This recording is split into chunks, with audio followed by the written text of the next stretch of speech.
Hey guys, we are back here with yet another video. Today I'm going to be showing you guys how you can get floor 100 on the Elemental Tower Cosmic. So first of all, I just want to say before we do anything else, thank you guys so much for the support. I loved how much you guys were supporting me on the last video. It was really good. I was getting many likes, many views. Again, thank you so much, and I want to continue to help you out. Getting straight into it. So you're going to see all three of our teams up on the screen in a second, but we're going to start with mine first.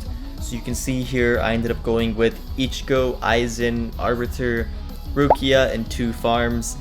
Now you can use one farm if you want and add, like, let's say for example a Gojo, especially if you have Arbiter Monarch, but sadly I do not. As you can see in the photo, I only have her with Solar, but the main reasoning as to why I have her is because she does bleeding.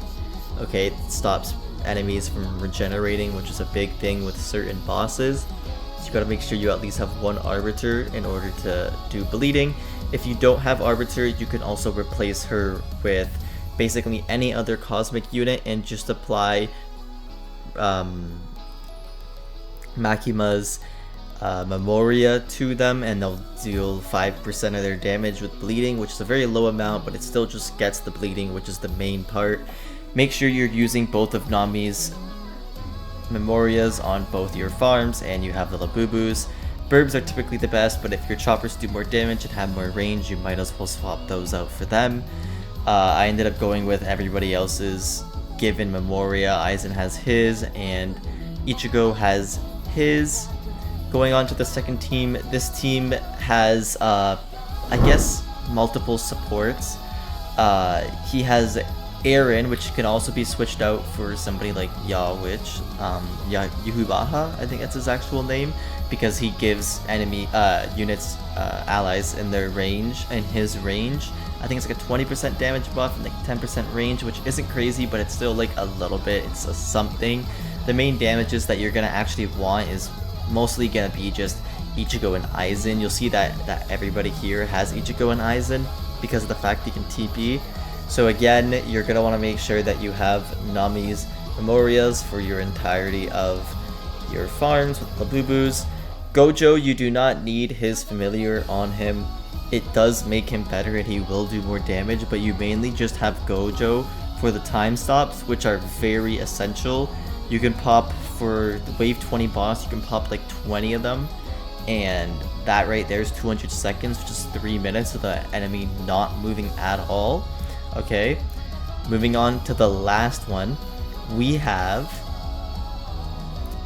Ichigo, Aizen, Dofi, and Doflamingo obviously, and I forget his name, Griffith from what's it called? Anyways, doesn't matter. From Berserk, sorry. Again, this person went with all choppers because of the fact that they didn't have a bunch of burbs that were good enough to do damage and range, so you might as well just switch them out for the choppers.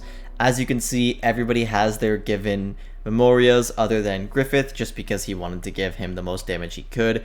Griffith is very important. This guy's role is probably one of the most important because he gives buff to his units in range. So what you're gonna do is just want to place him down and use his abilities as fast as possible so that he transfers into his final like light form.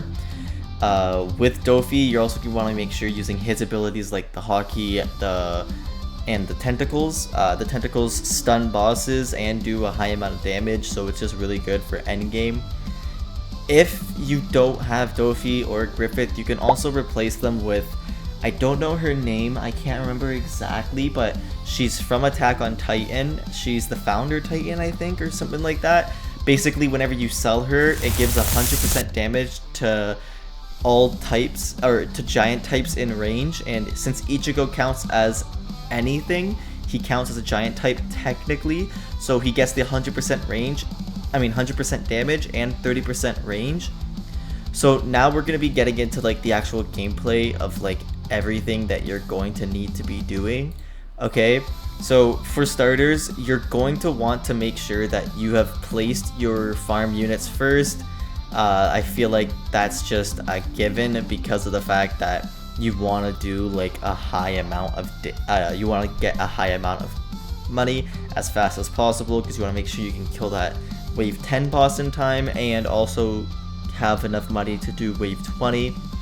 After you've placed them, I would really focus on getting your Aizen down first, along with your Arbiters, just for the bleed. Yet again, Monarch makes her even better, but if you don't have her Monarch, it isn't the end of the world. There's a lot of like viability you can do, especially if you have a fourth person. You could have them just being like, basically just do an Ichigo Aizen, they could have an Arbiter, they can have a Rukia, and then they can also have the girl from Attack on Titan. It's not the biggest of deals, but as you can see, we are using Griffith's abilities as soon as possible. I'm just moving around the map to get the chests as quick as possible because Nami's one of her passives on her Memoria is gaining more money per chest that has been grabbed. Okay, and when you're upgrading with the damage units, you're gonna want to upgrade all your Aizens first, mostly because of the fact that Aizen is a very highly underrated unit. I feel like he deserves to be a bit higher, mostly because of the fact that once he transforms into his demon form, he does a ridiculous amount of damage. I think it's 100% of his range, so basically anybody in his range is getting slowed and getting damaged, compared to his normal form where it's just 60% of his range. So it just makes him do way more damage, plus transferring him to his demon form, or whatever form you want to call it, he ends up getting just more damage overall. Also, you're going to want to make sure that you have your Ichigos ready. You don't want to not have your Ichigos ready for wave 20, and I feel like this is just a given. I mean, if your Ichigos aren't ready for wave 20 when you pop the ability, it's going to be a big problem. You also want to hold out for the longest time possible. When you're starting off and you're doing like floors basically 1 to 60, especially if you're running 4 people, you can just use the Ichigo ability right away to do a bunch of damage. But when it comes to late game, majority of the time, Aizen will end up doing much more damage from his teleports of his ability than you would get out of Ichigo's ability. Ichigo's ability would do on this, depending how many buffs, you can get anywhere from 150 mil to like almost 300 mil damage max. While if you let everybody with their Aizens use their abilities and just TP around and do extra damage, he'll get around maybe upwards of 500 mil. It depends on the map, and it depends like how good your familiars are, your Morias, and if you even have Monarch. I recommend getting Monarch on Aizen. It just makes it way easier and way cheaper, but if you can't afford it, again, it's fully understandable. Okay, moving forwards, not everybody has to use a Rukia. I only used her because of the fact that I didn't have another cosmic unit that did high damage or was necessarily needed, so I was using her for her extra stuns, which is like her freeze. When she freezes them for, I think it's 3 seconds if I remember correctly, this just allows the enemies to be on the map longer, allowing you to do more damage. Moving on to some of the last things that you're going to need to know, I would highly recommend that when you're on wave 20 and you're attacking the bosses, you have to watch out and make sure that when you have Rukia, that it gives you the 20% range, but if you end up losing that 20% range and you were counting on it to use his ability, it's going to become a major problem. You're also going to want to make sure that when you're placing down Ichigo, as you can see here, when all our Ichigos are being placed down, they're all towards the front of the map, and that's because you want to, whenever you use his ability, it teleports to the closest Ichigo to the map, and if you have them placed in the middle, it's just going to TP them there, which is going to be borderline pointless. Basically, you're not going to get as much value out of it, especially if you didn't do it while the enemies were in range. Yeah, so you can see here that we're doing time stops. We're trying to make sure that we're getting all the damage possible to these units before they get out of our main DPS range.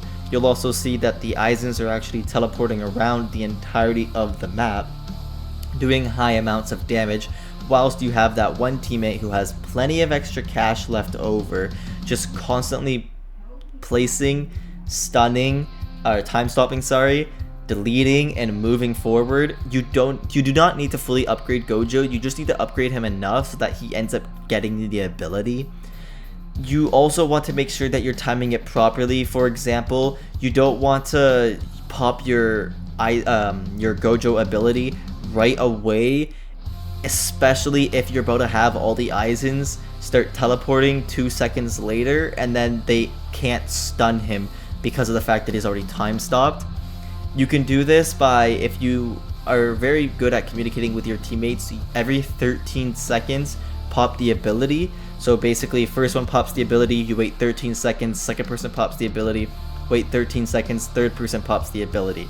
Now if you have 4 people, you just do it in 10-second intervals, and this would basically guarantee almost always stunning. You'll have the 10-second time stop, then you're going to have the 2-second stun of Gojo, and then you're going to also have your Aizens that are going to end up having the Rukia doing the 2 seconds of stunning, and then it's just out of the 40 seconds, about 25 seconds of that until the ability refreshes. The boss is going to be frozen, stunned, slowed, or time stopped. And yeah, that's basically everything that you guys are going to need to know in order to fully do Cosmic Tower. I wish you guys all the best of luck. Please let me know down in the comments below if you guys have any improvements, because I would love to go further in Cosmic Tower, and I would love to help everybody else out as much as possible. And that's about it. What tower do you guys actually want me to do next? I've already gotten floor 100 on Unbound and Curse. I can go back and show you guys how to do that if you guys are interested. Again, just let me know down in the comments below if you guys would be interested. And I hope you guys enjoyed. Make sure to like and subscribe, and I will catch you guys either with another tower as soon as I hit it, or maybe the other ones I've already done. Maybe we get higher in Omni. It all depends. And I hope you guys have a wonderful day.